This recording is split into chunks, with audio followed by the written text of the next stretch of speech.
Hello dear student, प्रकाश का परावर्तन आज आप लोग को हम पढ़ाएंगे।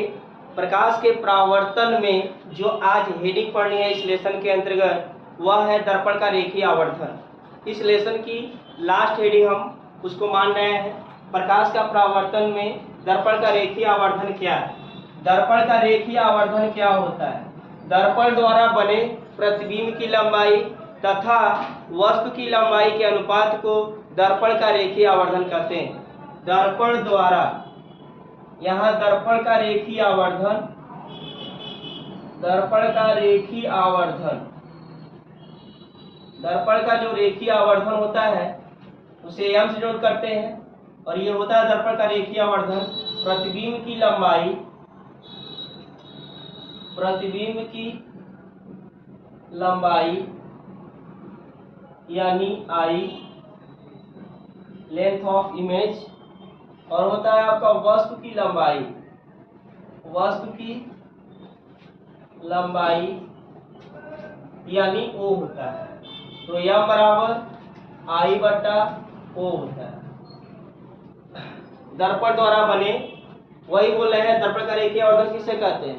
दर्पण द्वारा बने प्रतिबिंब की लंबाई तथा वस्तु की लंबाई के अनुपात को दर्पण का रेखीय आवर्धन कहते हैं। दर्पण द्वारा बने प्रतिबिंब की लंबाई तथा वस्तु की लंबाई के अनुपात को दर्पण का रेखीय आवर्धन कहते हैं। यानी दर्पण का रेखीय आवर्धन बराबर होता है प्रतिबिंब की लंबाई I, ये होता है वस्तु की लंबाई। अब यहाँ पे ध्यान देना है, m बराबर I बट्टा O, यहाँ पर या का के भी होता है। m बराबर I बट्टा O बराबर माइनस B अपान U। अब हम दर्पण के रेखीय आवर्धन का निगमन करेंगे। दर्पण का रेखीय आवर्धन का निगमन कैसे कर सकते हैं उसको हम देखेंगे। दर्पण का रेखीय आवर्धन,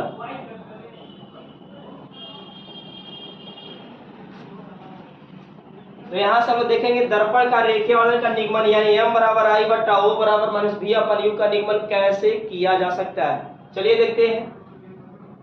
यहाँ पे जो अगली हेडिंग होगी दर्पण का रेखीय आवर्धन, दर्पण के, दर्पण का रेखीय आवर्धन m बराबर I बट्टा O बराबर माइनस B अपान U का निगमन हम करने चल रहे हैं। कैसे निगमन कर सकते हैं?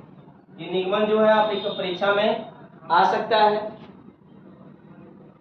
यहाँ पर इसका निगमन करने चल रहे हैं। यहाँ पर ये कौन सा दर्पण है?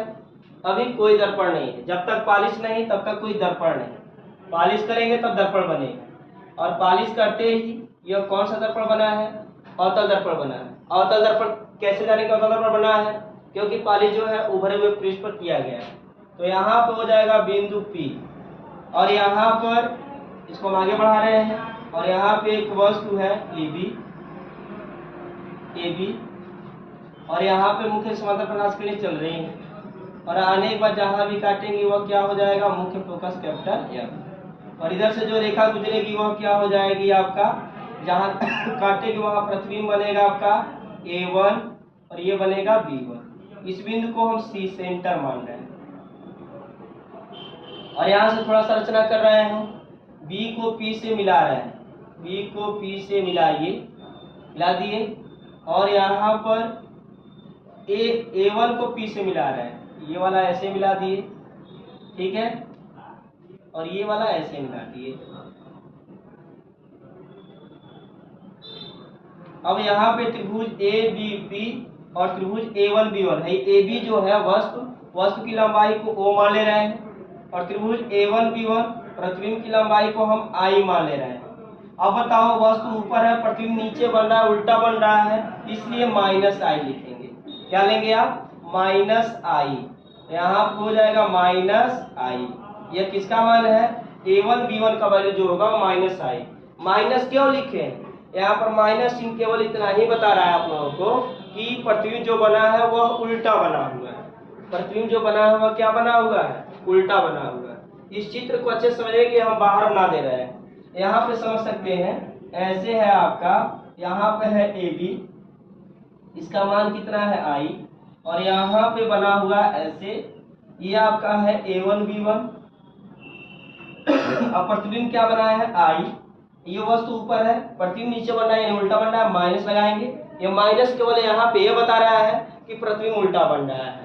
अब P से वस्तु की दूरी को यहाँ से यहाँ तक की जो दूरी होगी वो माइनस यू होगी। माइनस ही क्यों लेंगे, क्योंकि बाएं इसलिए माइनस होगा। P से प्रतिबिंब की दूरी कितना होगा, माइनस भी होगा, इसलिए यहाँ पे इतना हो जाएगा। तो यहाँ पे हो गया आपका P। तो A से P तक की दूरी जो होगी आपका, इसमें देख सकते हैं A से P तक की जो दूरी है वह आपका माइनस यू है, और A1B1 से यानी A1 से P तक की जो दूरी है यहाँ से यहाँ तक वह आपका है आपका माइनस भी, इसे भी देख सकते हैं। अब यहाँ पे त्रिभुज ABP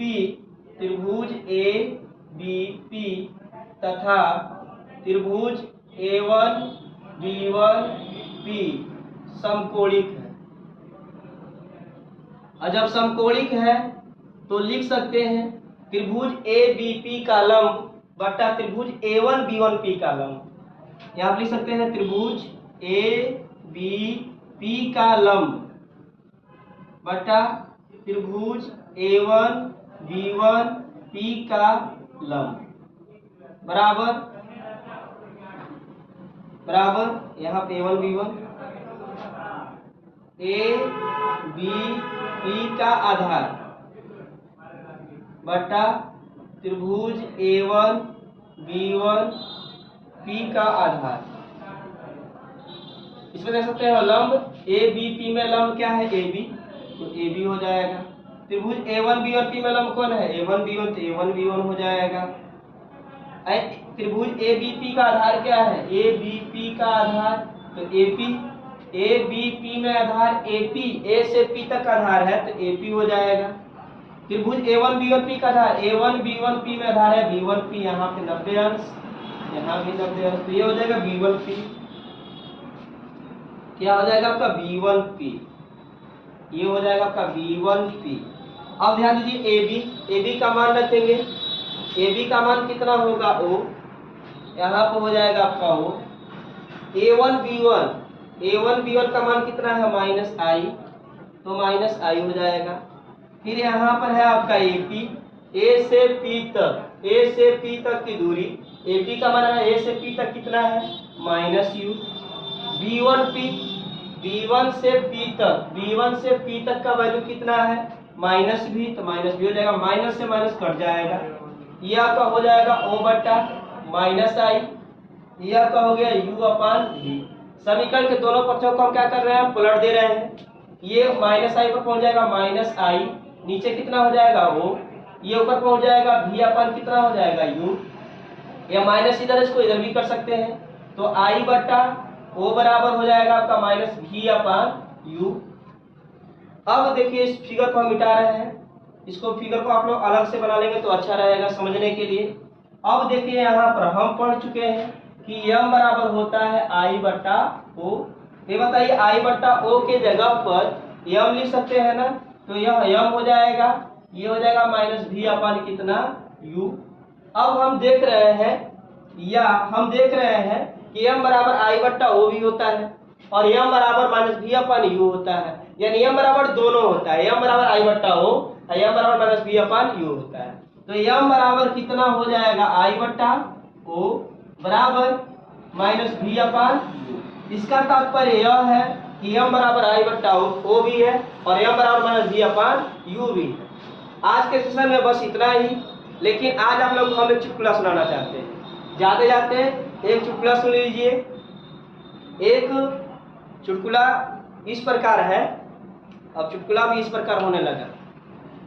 चुटकुला यह है कि एक अंग्रेज जो है, अंग्रेज से भारत के बिहार राज्य में आया था, उसको बहुत तगड़ा भूख लगी थी, तो वह एक होटल में गया, और जब उस होटल में गया तो एक बर्तन में दही रखा गया था, तो अंग्रेज जो था उस दही को देखकर ये समझ नहीं पाया कि यह क्या है। तो आप लोग थोड़ा सा दिमाग है तो सोचिए, अंग्रेज था तो अंग्रेजी में ही बोलेगा, उसको जब समझ में नहीं आया तो वह पूछना चाहा वहाँ के हलवाई से, और पूछता है कि व्हाट इज दिस, आप लोग समझ गए हैं। वो पूछता है कि व्हाट इज दिस, मतलब यह क्या है। तो हलवाई जो था अपना हाथ अपने कपार पर रख लिया, क्योंकि उसको अंग्रेजी नहीं आती थी। अगर वह भोजपुरी में बताता तब भी उस अंग्रेज को समझ में नहीं आता, हिंदी में बताता कि यह दही है तब भी उसको अंग्रेज को समझ में नहीं आता। अब वो सोचने लगा, थोड़ा बहुत उसको अंग्रेजी आ रही थी, तो बहुत सोच समझ के बोलता है। हलवाई अंग्रेज को बताता है कि दिस इज दही हवे सर। अब अंग्रेज जो था वह दिस भी समझ गया, सर भी समझ गया, लेकिन दही नहीं समझ पाया कि दही क्या है। तो फिर उसको जब समझ में नहीं आया तो फिर पूछता है व्हाट इज दही मैन, यानी ये दही क्या होता है आदमी, उसका पूछने का मतलब यही था व्हाट इज दही मैन। तो जो हलवाई था वो बोला कि बड़ी मेहनत करके बड़ी चाँप के बताए थे, इतना अंग्रेजी बोले थे, अब नहीं समझ में आया तब कैसे क्या करे। फिर उसको जो कुछ भी दही के बारे में पता था वह हलवाई को बताने का प्रयास करता है और कहता है कि यानी हलवाई अब पूरा दही के बारे में डिटेल अंग्रेज को बताने लगता है और ये कहता है कि दूध स्लीप विथ जोरन। क्या कहता है हलवाई? दूध sleep with joran at night and morning became very tight. एक बार और सुने आप लोग क्या कहता है?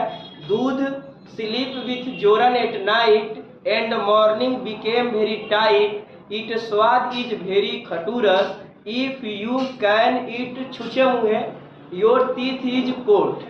अब बस आज के लिए धन्यवाद। हंसते रहिए, मुस्कुराते रहिए। इस सेशन को यहीं पर खत्म करते हैं।